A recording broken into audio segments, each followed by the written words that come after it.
चले आगे बढ़ेंगे और सीधा रुख करेंगे प्रधानमंत्री नरेंद्र मोदी का छत्तीसगढ़ से क्या कुछ कह रहे सुनाते हैं आपको। और मौजूद देवी और सज्जनों, छत्तीसगढ़ की विकास यात्रा के लिए आज का दिन एक स्वर्णिम शुरुआत का दिन है और मेरे लिए व्यक्तिगत तौर पर ये बहुत ही सुखद दिन है, अहम दिन है। मेरा बीते कई दशकों से इस भूमि से बहुत आत्मीय नाता रहा है। एक कार्यकर्ता के रूप में मैंने छत्तीसगढ़ में बहुत समय बिताया। यहां से मुझे बहुत कुछ सीखने को मिला। मेरे जीवन को गढ़ने में यहां के लोगों का, यहां की भूमि का बहुत बड़ा आशीर्वाद रहा है। छत्तीसगढ़ की परिकल्पना, इसके निर्माण का संकल्प और फिर उस संकल्प की सिद्धि, हर एक क्षण पर मैं छत्तीसगढ़ के परिवर्तन का साक्षी रहा हूं। और आज जब छत्तीसगढ़ 25 वर्षों की यात्रा के अहम पड़ाव पर पहुंचा है, तो मुझे इस क्षण का भी सहभागी बनने का अवसर मिला है। आज इस रजत जयंती के उत्सव पर मुझे राज्य के लोगों के लिए इस नई विधानसभा के लोकार्पण करने का सौभाग्य मिला है। मैं छत्तीसगढ़ के लोगों को, राज्य सरकार को इस अवसर पर अपनी शुभकामनाएं देता हूं, बधाई देता हूं। साथियों, 2025 का ये वर्ष भारतीय गणतंत्र का अमृत वर्ष भी है। 75 वर्ष पहले भारत ने अपना संविधान देशवासियों को समर्पित किया था। ऐसे में आज इस ऐतिहासिक अवसर पर मैं इस अंचल से संविधान सभा के सदस्य रहे रविशंकर शुक्ल जी, बैरिस्टर ठाकुर छेदीलाल जी, घनश्याम सिंह गुप्त जी, किशोरी मोहन त्रिपाठी जी, राम प्रसाद पोटाई जी और रघुराज सिंह जैसे मनीषियों का स्मरण करते हुए उन्हें अपनी श्रद्धांजलि देता हूं। तब के काफी पिछड़े रहे इस क्षेत्र से दिल्ली पहुंचकर इन विभूतियों ने बाबा साहब के नेतृत्व में संविधान के बनने में महत्वपूर्ण भूमिका निभाई थी। साथियों, आज का दिन छत्तीसगढ़ के इतिहास का स्वर्णिम अध्याय बनकर चमक रहा है। आज जब हम इस भव्य और आधुनिक विधानसभा भवन का लोकार्पण कर रहे हैं, तो ये केवल एक इमारत का समारोह नहीं, बल्कि 25 वर्षों की जन आकांक्षा, जन संघर्ष और जन गौरव का उत्सव बन गया है। आज छत्तीसगढ़ अपने स्वप्न के नए शिखर पर खड़ा है और इस गौरवशाली क्षण में मैं उन महापुरुष को नमन करता हूं जिनकी दूरदृष्टि और करुणा ने इस राज्य की स्थापना की। वो महापुरुष हैं भारत रत्न श्रद्धेय अटल बिहारी वाजपेयी जी। साथियों, साल 2000 में जब अटल जी ने छत्तीसगढ़ राज्य का गठन किया तो वो निर्णय केवल प्रशासनिक नहीं था, वो निर्णय था विकास की नई राह खोलने का, और वो निर्णय था छत्तीसगढ़ की आत्मा को पहचान दिलाने का। इसलिए आज जब इस भव्य विधानसभा के साथ साथ अटल जी की प्रतिमा का भी अनावरण हुआ है तो मन कह उठता है, मेरे भाव व्यक्त हो रहे हैं। अटल जी जहां भी हो, अटल जी देखिए आपका सपना साकार हो रहा है। आपका बनाया हुआ छत्तीसगढ़ आज आत्मविश्वास से भरा है, विकास की नई ऊंचाइयों को छू रहा है। साथियों, छत्तीसगढ़ विधानसभा का इतिहास अपने आप में प्रेरणा स्रोत है। 2000 में जब इस सुंदर राज्य की स्थापना हुई तो पहली विधानसभा की बैठक राजकुमार कॉलेज रायपुर के जसपुर हॉल में हुई थी। वो समय सीमित संसाधनों का तो था, लेकिन असीम सपनों का था। तब केवल एक भावना थी कि हम अपने भाग्य को और तेजी से उज्जवल बनाएंगे। बाद में विधानसभा का जो भवन तैयार हुआ वो भी पहले किसी दूसरे विभाग का परिसर था। वहीं से छत्तीसगढ़ में लोकतंत्र की यात्रा नई ऊर्जा के साथ प्रारंभ हुई और आज 25 वर्षों के बाद वही लोकतंत्र, वही जनता एक आधुनिक, डिजिटल और आत्मनिर्भर विधानसभा के भवन का उद्घाटन कर रही है। साथियों, यह भवन लोकतंत्र का तीर्थ स्थल है। इसका हर स्तंभ पारदर्शिता का प्रतीक है। इसका हर गलियारा जवाबदेही की याद दिलाता है और इसका हर कक्ष जनता की आवाज का प्रतिबिंब है।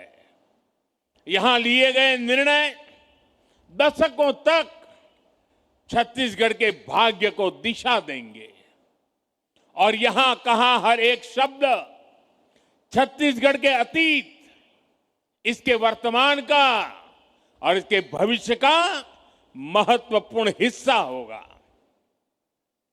मुझे विश्वास है ये भवन आने वाले दशकों के लिए छत्तीसगढ़ की नीति, नियति और नीतिकारों का केंद्र बनेगा।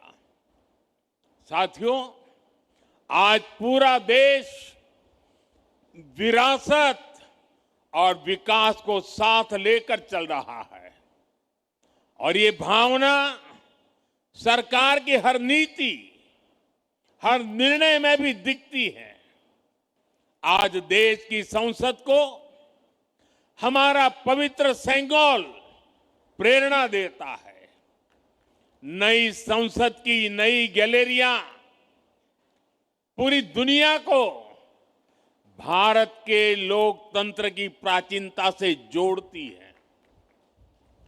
संसद परिसर में लगी प्रतिमाएं पूरे विश्व को ये बताती है कि भारत में लोकतंत्र की जड़ कितनी गहरी है। साथियों, मुझे प्रसन्नता है कि भारत की यही सोच, यही भावना छत्तीसगढ़ के इस नए विधानसभा में भी झलकती है। साथियों, छत्तीसगढ़ का नया विधानसभा परिसर राज्य की समृद्ध संस्कृति का प्रतिबिंब है। इस विधानसभा के कण कण में छत्तीसगढ़ की भूमि पर जन्मे हमारे महापुरुषों की प्रेरणा है। वंचितों को वरीयता, सबका साथ, सबका विकास, ये भाजपा सरकार के सुशासन की पहचान है। यही देश के संविधान की स्पिरिट है। यही हमारे महापुरुषों, हमारे ऋषियों, मनीषियों के दिए संस्कार है। साथियों, मैं जब इस भवन को देख रहा था तो मुझे बस्तर आर्ट की सुंदर झलक दिखाई दी। मुझे याद है, कुछ महीने पहले थाईलैंड के प्रधानमंत्री जी को मैंने यही बस्तर आर्ट भेंट की थी। बस्तर की ये कला हमारी सृजनशीलता और सांस्कृतिक शक्ति का प्रतीक है। साथियों, इस भवन की दीवारों में बाबा गुरु घासीदास जी का मन खे एक समान का संदेश है, जो हमें सबका साथ, सबका विकास, सबका सम्मान सिखाता है। यहां के हर द्वार में माता शबरी की सिखाई आत्मीयता है, जो हमें हर अतिथि, हर नागरिक का स्नेह स्वागत करने की बात बताती है। इस सदन की हर कुर्सी में संत कबीर का सिखाया सच्चाई और निडरता का भाव है, और यहां की नींव में महाप्रभु वल्लभाचार्य जी का बताया नर सेवा नारायण सेवा का संकल्प है। साथियों, भारत लोकतंत्र की जननी है, मदर ऑफ डेमोक्रेसी है। हमारा आदिवासी समाज तो पीढ़ियों से लोकतांत्रिक परंपराओं को जीता आया है। मुरिया दरबार, बस्तर की आदिम संसद इसका जीवंत उदाहरण है। वो आदिम संसद थी। सालों से हमारे यहां समाज और शासन मिलकर समस्याओं का समाधान करते रहे हैं, और मुझे प्रसन्नता है कि इस विधानसभा में भी मुरिया दरबार की परंपरा को स्थान मिला है।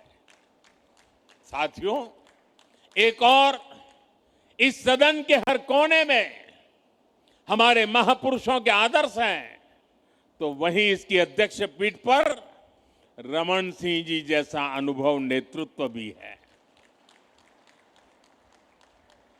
रमन जी इस बात का बहुत बड़ा उदाहरण है कि एक कार्यकर्ता अपने परिश्रम से, अपने समर्पण भाव से लोकतांत्रिक व्यवस्था को कितना सशक्त बना सकता है। साथियों, क्रिकेट में तो देखते हैं कि जो कभी कैप्टन रहता है वो कभी टीम में खिलाड़ी बनकर के भी खेलता है, लेकिन राजनीति में ऐसा देखने को नहीं मिलता है। ये उदाहरण रमन सिंह जी दे सकते हैं कि जो कभी कैप्टन हुआ करते थे, वो आज सच्चे स्पिरिट से कार्यकर्ता के छत्तीसगढ़ की सेवा के लिए समर्पित, हर कार्यकर्ता के लिए प्रेरणा के रूप में कार्य कर रहे हैं। साथियों, राष्ट्र कवि निराला जी ने अपनी कविता में मां सरस्वती से प्रार्थना की थी, प्रिय स्वतंत्र रहो, अमृत मंत्र नव भारत में भर दे। यह केवल काव्य नहीं था, यह आजाद भारत के नव सृजन का मंत्र था। उन्होंने नव गति, नव लय, नव स्वर की बात कही, यानी कि एक ऐसे भारत की जो परंपरा से जुड़ा हो लेकिन भविष्य की ओर पूरे आत्मविश्वास से आगे बढ़े। आज जब हम छत्तीसगढ़ के नए विधानसभा में खड़े हैं तो यह भावना यहां भी उतनी ही सार्थक है। यह भवन भी उसी नव स्वर का प्रतीक है जहां पुराने अनुभवों की ध्वनि है और नए सपनों की ऊर्जा भी है। और इस ऊर्जा के साथ हम एक ऐसे भारत का निर्माण करना है, एक ऐसे छत्तीसगढ़ की नींव बनानी है जो विरासत से जुड़कर विकास के पथ पर आगे बढ़ सके। साथियों, नागरिक देवो भव ये हमारे सुशासन का मंत्र है और इसलिए हमें विधानसभा के हर निर्णय में जनता के हित को ध्यान में रखकर काम करना होगा। यहां कानून ऐसे बने जो रिफॉर्म को गति दे, जिससे लोगों का जीवन आसान हो, जो लोगों के जीवन से सरकार के अनावश्यक दखल को बाहर करे, सरकार का न अभाव हो और न ही अनावश्यक प्रभाव हो। यही तेज प्रगति का एकमात्र मंत्र है। साथियों, ये हमारा छत्तीसगढ़ तो भगवान श्री राम का ननिहाल है। भगवान श्री राम इस धरती के भांजे हैं। आज इस नए परिसर में श्री राम के आदर्शों को याद करने का इससे बेहतर दिन और क्या होगा। भगवान राम के आदर्श हमें सुशासन की सीख देते हैं। साथियों, अयोध्या में राम मंदिर की प्राण प्रतिष्ठा के समय हम सभी ने देव से देश और राम से राष्ट्र का संकल्प लिया था। हमें याद रखना है, राम से राष्ट्र का अर्थ है राम राज बैठे त्रिलोका, हर्षित भये गए सब रोग शोका। इसका अर्थ है सुशासन और जन कल्याण का राज। इसका अर्थ है सबका साथ, सबका विकास की भावना से शासन। राम से राष्ट्र का अर्थ है नहीं दरिद्र को दुखी न दीना, जहां कोई न गरीब हो ना कोई दुखी हो, जहां भारत गरीबी से मुक्त होकर आगे बढ़े। राम से राष्ट्र का अर्थ है अल्प मृत्यु नहीं कवनीयु पीरा, यानी बीमारियों से असमय मृत्यु ना हो, यानी स्वस्थ और सुखी भारत का निर्माण हो। राम से राष्ट्र का मतलब है मानव एक भक्ति करनाता, अर्थात हमारा समाज ऊंच नीच के भाव से मुक्त हो और हर समाज में सामाजिक न्याय की स्थापना हो। साथियों, राम से राष्ट्र का एक अर्थ ये भी है कि निशिचरहीन करऊं बही भुज उठाई पनकिन, यानी मानवता विरोधी ताकतों का आतंक के विनाश की प्रतिज्ञा। और यही तो हमने ऑपरेशन सिंदूर में देखा है। भारत आतंक के विनाश की प्रतिज्ञा करके आतंकियों की कमर तोड़ रहा है। भारत आज नक्सलवाद, माओवादी आतंक को भी समाप्त करने की तरफ बढ़ रहा है। भारत आज अभूतपूर्व विजय के गर्व से भरा हुआ है और गर्व की यही भावना आज छत्तीसगढ़ विधानसभा के इस नए परिसर में हमें चारों तरफ दिख रही है। साथियों, पिछले 25 वर्षों में छत्तीसगढ़ ने जो परिवर्तन देखा है वो अद्भुत और प्रेरणादायी है। कभी यह राज्य नक्सलवाद और पिछड़ेपन से पहचाना जाता था, आज वही राज्य समृद्धि, सुरक्षा और स्थायित्व का प्रतीक बन रहा है। आज बस्तर ओलंपिक की चर्चा देश के कोने कोने में है।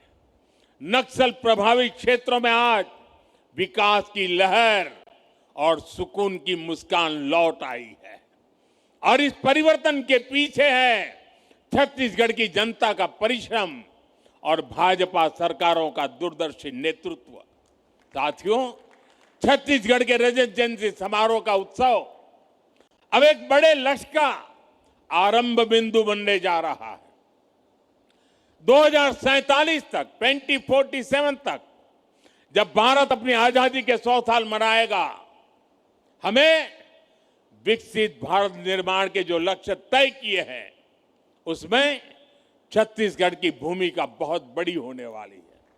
और इसलिए मैं उपस्थित सभी साथियों से भी कहूंगा, सभी जनप्रतिनिधियों से कहूंगा कि आप एक ऐसी व्यवस्था का निर्माण करिए, एक ऐसी विधानसभा का उदाहरण बनाइए जो विकसित भारत के हर राज्य को कुछ नया करने के लिए प्रेरित करे। यहां होने वाले संवादों में, यहां पूछे जाने वाले प्रश्नों में, सदन में होने वाली कार्यवाही में, सब में एक श्रेष्ठता लाने का प्रयास हो और हम जो भी करें, जिस भी रूप में करें, सबका लक्ष्य विकसित छत्तीसगढ़, विकसित भारत का निर्माण हो। साथियों, छत्तीसगढ़ की इस नई विधानसभा की श्रेष्ठता इसके भवन की भव्यता से ज्यादा यहां के लिए जाने वाले जन कल्याण के निर्णयों से निर्धारित होगी। ये इस बात से तय होगी कि सदन छत्तीसगढ़ के सपनों को, इसकी सोच को कितनी गहराई से समझता है और उन्हें साकार करने के लिए कितने दूर तक चलता है। हमारा हर निर्णय ऐसा होना चाहिए जो किसान की मेहनत को सम्मान दे, युवा के सपनों को दिशा दे, नारी शक्ति के जीवन में नई आशा की किरण लेकर आए और समाज में अंत्योदय का माध्यम बने।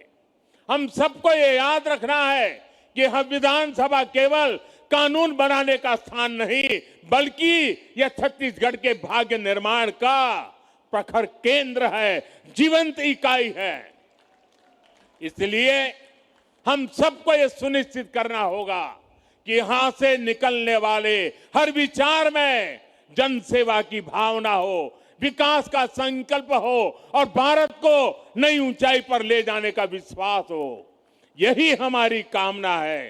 साथियों, लोकतंत्र में कर्तव्य को सर्वोपरि रखते हुए हम सब सार्वजनिक जीवन में अपनी भूमिका निभाए, यह संकल्प लेना ही नए विधानसभा भवन के लोकार्पण के इस अवसर के सबसे बड़ी सार्थकता होगी।